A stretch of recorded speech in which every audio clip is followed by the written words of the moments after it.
Hello, welcome back to the YouTube channel of Bethel Evangelical Free Church Hanley. I'm Pastor Gervais Charnley, and this is a historic church in Nottinghamshire. This is the Church of the Holy Trinity, Ratcliffe-on-Soar. Now, if you're ever in the area, you can identify where Ratcliffe is by the whacking great power station. And the spire, because there's a spire here at Holy Trinity, is rather overshadowed by that, although that is the other side of the Nottingham Road. Ratcliffe is very much a little village. It's on the border between Nottinghamshire and Leicestershire. And this church has been here, well, there's been a church on this site for over 1,000 years. The site was an Anglo-Saxon burial ground, and it's believed that the first church is founded here probably around about the 8th, 9th centuries. Probably nothing of it survives. It would have been wooden.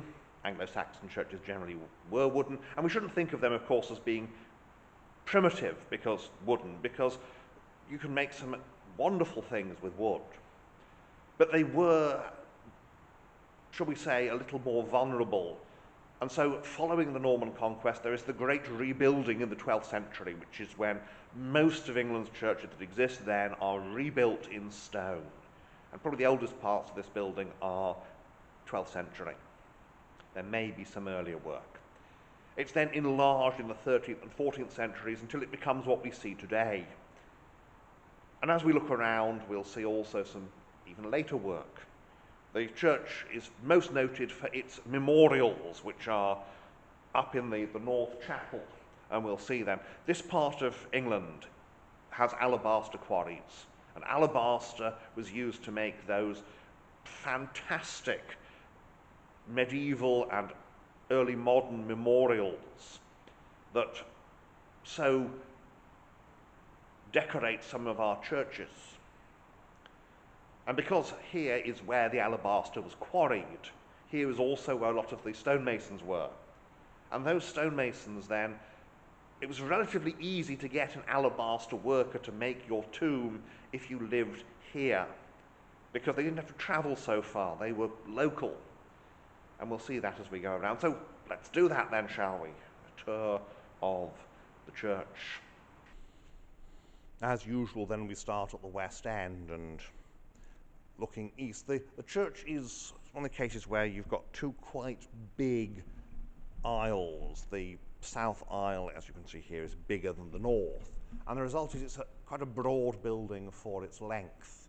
There is a west tower, which of course rather circumscribes, shall we say, how far you can go. Now, we do have here some lovely late medieval roofs. I mean, look at that, look at the woodwork up there, and that is late medieval. You get this fashion at this point for these low-pitched, almost flat, but not quite, roofs with lead coverings. All the lead these days has been replaced with other materials because of villains stealing the lead and flogging it on the market for scrap metal. And of course, just no good at all.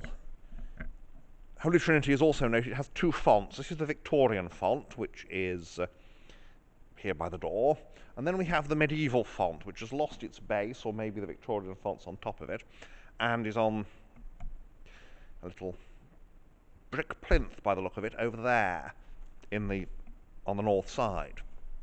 Got these big 17th, 18th century type windows. This style, it's very difficult really to date them because it is a style that you find in both these 17th and 18th centuries. The pulpit is, as you can see, quite high, stairs up there, and there is the North Chapel and its arch. It does look like things have been done, shall we say. We turn around here, and there is the organ. Nice little organ. I don't know who made it, but good location. You can see here these arcades. They're both the same date, the north and south aisle arcades, because they're the same style, and obviously they are both old, because you can see the stonework here is quite worn. There's signs. Let's go on, look at this one. You can see that this has been scored, and then it's been plastered, and then the plaster's been taken off. Now, the great treasure here, the tombs. Now, we have here, there's a number of memorials in the floor, these incised slab types. These are, I won't say the poor man's equivalent, because obviously you've got to be quite rich to have an alabaster tomb of any kind, but they are the cheaper alternative to the full alabaster memorials here. Now, these belong to, and I should probably butcher the name, the Sacheverell family, and ancestors of the Sitwells, and you have a number of, most of them are late medieval. You can tell this, I mean, this is of course your typical Wars of the Roses era armour and the hairstyle on the gentleman. He's got his nice medieval lion at his feet, and the lady has one of those gabled headdresses. There's an alabaster slab of a lady that doesn't come out very well here, and an alabaster slab here that's just disintegrated. This again, now this is slightly later even, this would be Tudor era. Again, you can tell by, particularly by the lady's dress and the armour style. And so here, and again, you have these changes, the developments. You can see the earlier is going to be, this is Wars of the Roses period here. Then we've got these, and you see around the bottom you've got the children. Now, they've all been painted originally. This seems odd to us because we think, well, it's alabaster, it's a lovely colour. But the alabaster was the basis of the, but it would have been painted. And that's why you've got these blank shields. Originally, they'd have had the arms painted on them. And here you see this Elizabethan lady with her ruff and the gentleman with his ruff. Now, he is still partially painted. His armour is painted and it's blue. Now, this was quite a common finish for armour, for particularly upper-class people at the time. We see it in pictures, but the finish eventually wore off, and so or it reacted rather, and so you end up with it as a sort of rust colour, and that's what modern surviving pieces of this blued armour look like. They are sort of rust coloured. And then here we have this gentleman, Henry, who married three wives, and there they are above him, you see here. There he is, lying down, and there's his three wives, obviously one at a time.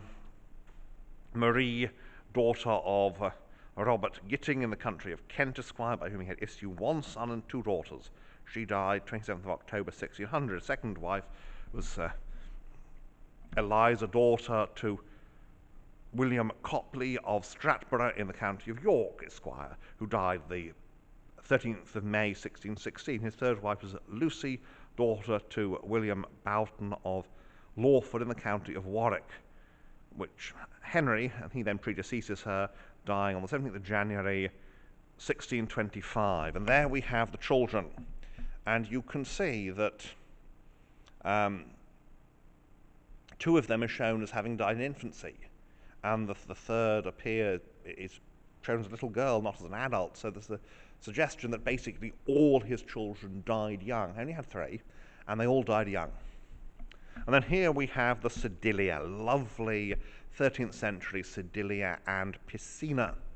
The altar is a medieval mensa or altar slab, and these were abolished at the Reformation, but many of them, rather than being destroyed as they were supposed to be, were buried and then rediscovered during Victorian restoration. Then here we have the Easter Sepulchre, which now has a grave slab in it. We can tell that the floor level today has been raised slightly because this end one, it's a little bit low, but it's effectively what it would have been. And you can tell because of the position of piscina and sedilia. And so you've got here these marvellous tombs. And then we look west. Something that I've noticed recently is the tendency of churches, Anglican churches, to have a picture of the king.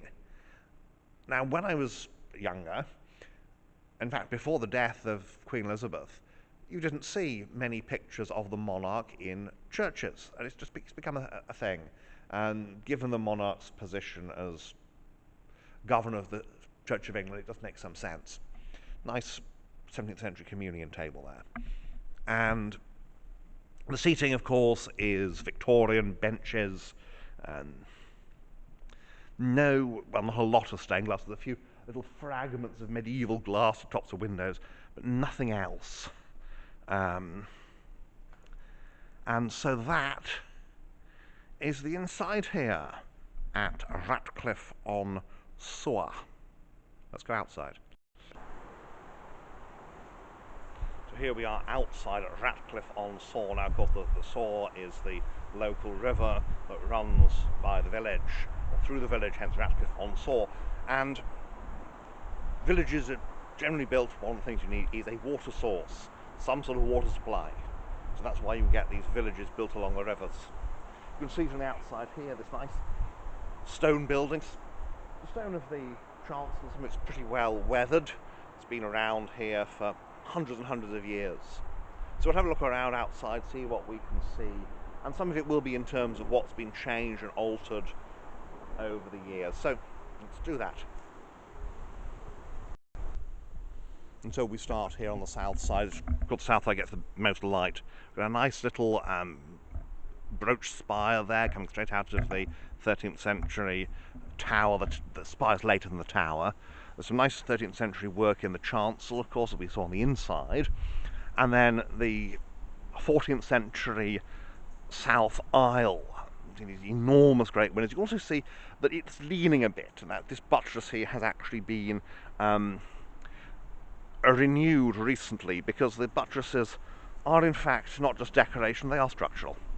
And porch, nice big medieval porch, be 14th century itself, as noted before. The thing about church porches in the Middle Ages is they're not just entrance, they are used for some ceremonies and some elements, the marriage ceremony, for example. We have here the top end of a medieval stone coffin. They all look fairly small, and medieval people on average were shorter than modern people on average. Doesn't mean that you didn't have tall medieval people, you did. It's a matter of averages. You can see here how the aisle has been built just butted up against the wall. It hasn't been tied in very much. So you've got that lie, and you can see the coins of the nave. There's the old roof line up there. And so we go round the north side. There are some well, you can see here there's what looks like an old moat here. I suspect there's an old manorial complex over there, because the manor house was very often next to the church. And then we come around to the north aisle, and again this whacking great buttress that says we need to support this. I mentioned the main road, and there it is. The cars go whizzing past over the bridge there, and this is just off the road, and you can see it from the road and you can get off quite quickly.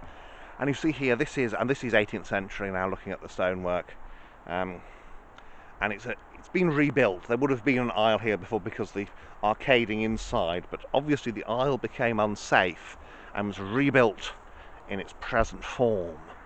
And then you've got the south chapel, so the north chapel rather.